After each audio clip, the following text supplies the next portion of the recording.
the fall of the worlds. It was the war to end all wars. There was no one left to fight. No war memorials, no wall with the names of the dead, no statues of heroes. Only empty cities and the ruins of great civilizations on 2 planets. Tumbleweeds, skulls, crows. Only in Zalem did the lights stay on. Who attacked first? It doesn't matter. Once it starts, there is always a wrong which needs to be righted. Always an attack which needs to be avenged. Memory is short, hatred is long, and truth is the first casualty. Humanity's failure is that it started. Our past began as one. Humans looked outward, founding colonies among the stars. Earth and Mars were the interplanetary superpowers. Man was leaping for the stars, driven not by nobility, but greed. Greed that consumed the parent worlds, pitting Mars and its interstellar colonies against Imperial Earth. And they went to war. Not a war for independence, but a war for all the marbles. 2 civilizations, linked by history, but alien to each other, incompatible, and fighting for the same resources. There were 2 planets throwing rocks at each other like little kids, but such rocks they threw. In the grand expansion across the galaxies, man had mastered matter and energy and time itself, but learned no wisdom and found no peace. For with the mastery of matter and energy came fearsome weapons. Alita was born at this moment in history. An innocent human child brought to life on Mars. She was called Yoko until the war between the planets destroyed her home and family. She was plucked for action by the war machine, her brain installed in a basic titanium core and a no-frills cyborg body for adaptation and training. She was only 17. By the time her brain was transplanted into a Class 1 Berserker-compatible core, she had been identified as a high-value military asset, armed with the ultimate in 24th century cyborg technology. What role was this 17-year-old girl to play in the battle between Earth and Mars? Was she good then? Was she evil? Was she the Erm's instrument of destruction?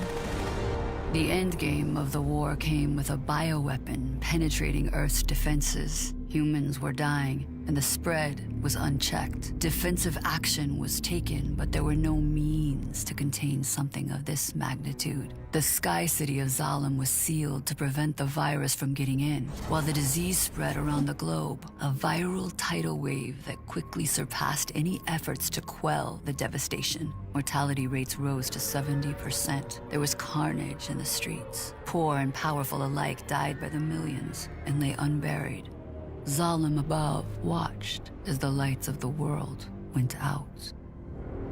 Returning freighters and warships were turned away for fear of contamination. Some took their chances descending to the infected planet below. Others just ran out of time and went dark. The enemy grew quiet as well. The nanobot plague counterstrike on Mars had found its mark. Refugees from every place on Earth converged on Iron City under the shadow of Zalem. Isolated from the plague, the Zalans ruled the world. The surface people grew their food and worked their factories. In return, they gave them power, medicine, technology, and the rule of law. It was a cruel system, but the beacon of Zalem gave hope for the future. The rest of the world was reclaimed by nature.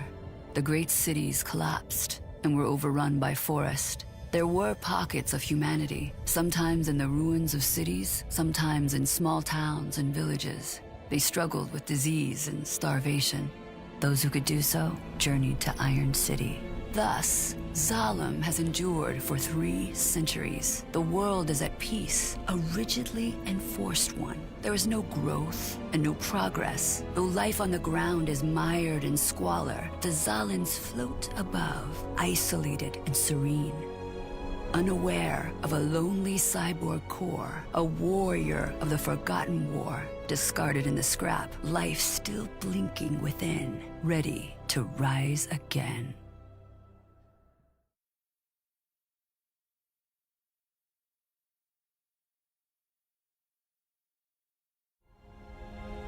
This is Iron City.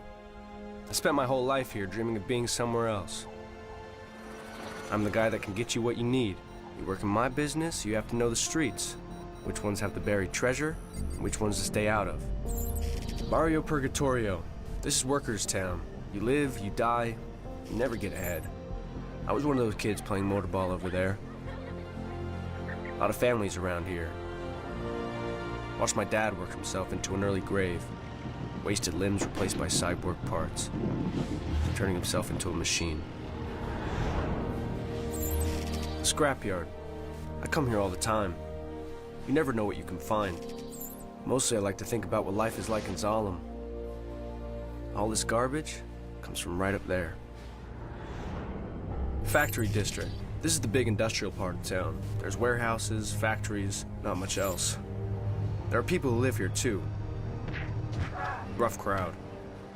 Street gangs, cheap bars, lowest rent in town. A lot of stuff you don't want to know about happens in the nighttime around here. Working people have strange appetites. Barrio Viejo, Lost Splendor right here. Makes you wonder what this place was like before the fall. It's all built over now. Doquito's place used to be a casino.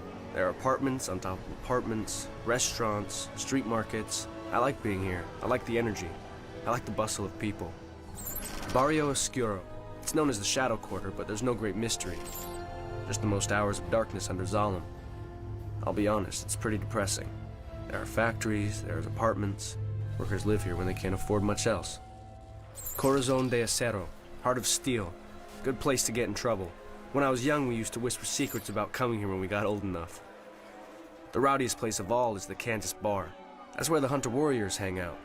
And anybody who wants to lose a limb in a bar fight. Barrio Latino. This is the Latin Quarter. Everybody speaks Spanish. After the fall, all the people left from South America, Central America, they ended up here. They still run the place. Barrio Asiatico. This is the Asian Quarter. Chinatown, Koreatown, Little Tokyo. Pretty flashy place. Too many people and you get a headache from all the signs.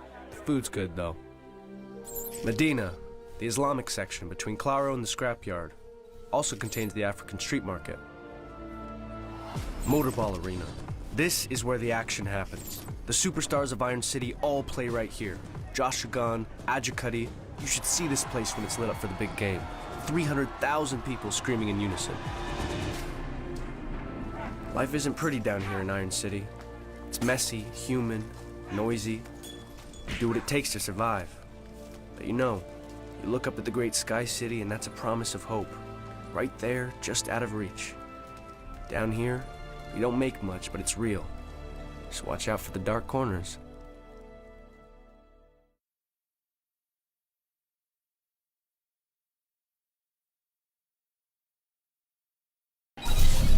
It takes time to adjust to your new life. There's no going back. Now, after a few years, you won't even remember your old body. Things that used to be important, well, they aren't anymore. Being lethal is so much more rewarding. What does it mean to be a cyborg?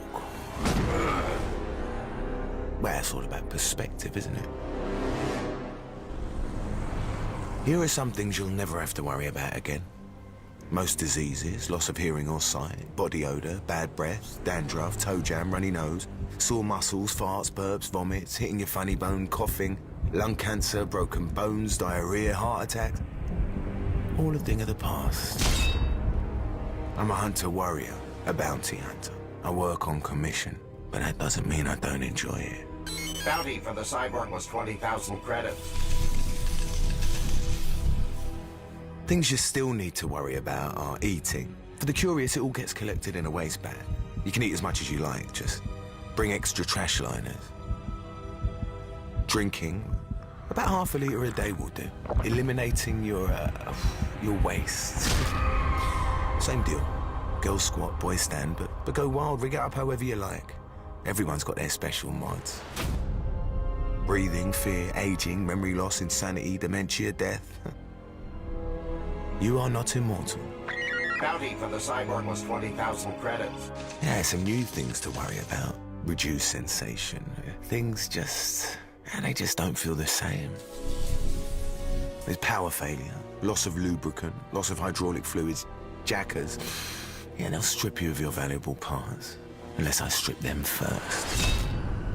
Strong magnetic fields, high voltages, system viruses, and they are deadly.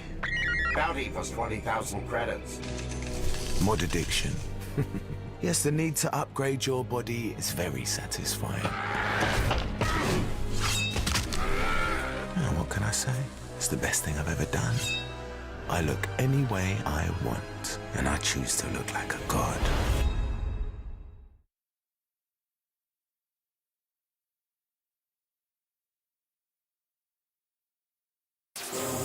Welcome to Iron City's Sport of Kings Motorball. Gladiatorial battle as you've never seen it before.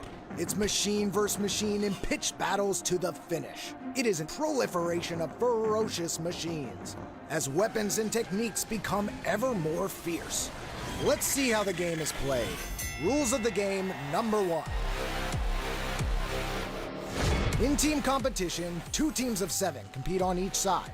First league standard, though in lower leagues there are 3-team and 5-team versions. Each team is allowed unlimited substitutions as long as there are never more than the initial allotment of players. Substitutions do not apply for players removed from the track on penalty.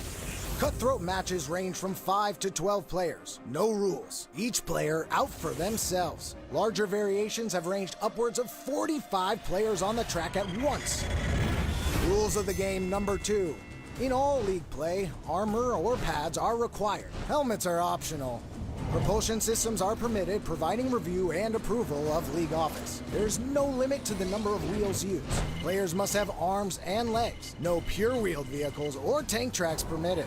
Weapons are allowed with the exception of projectiles. Projectiles include any type of gun, bow, spear, or anything not primarily attached to a player. Flamethrowers are limited to 6 feet. Rules of the game number 3. Any players on either team can field the motorball and move forward as fast as possible to try to score points. After gaining initial possession of the ball, the offensive team cannot try for a score until the ball has traveled 1 revolution of the track. A defensive player is allowed to intercept the ball or scoop up the ball that has been knocked out of possession, nullifying the requirement of 1 revolution. The ball carrier is not allowed to deliberately hide the ball from the defensive team. The penalty for doing so is for the team to forfeit possession. A relaunch is called and the player is sent off the track and cannot be replaced during the penalty period. Only a member from the opposing team can pick up the ball and play continues. A player must not deliberately injure another player. Only biological injuries apply. Mechanical injuries are part of the game. It's the dream of every cyborg. Do they have the skill, the killer instinct to perform on the world's biggest stage? Will they rise above or come crashing down in a fiery blaze on the track of tears? They may burn only briefly before they are smashed to junk, but by God, they will have their moment of glory.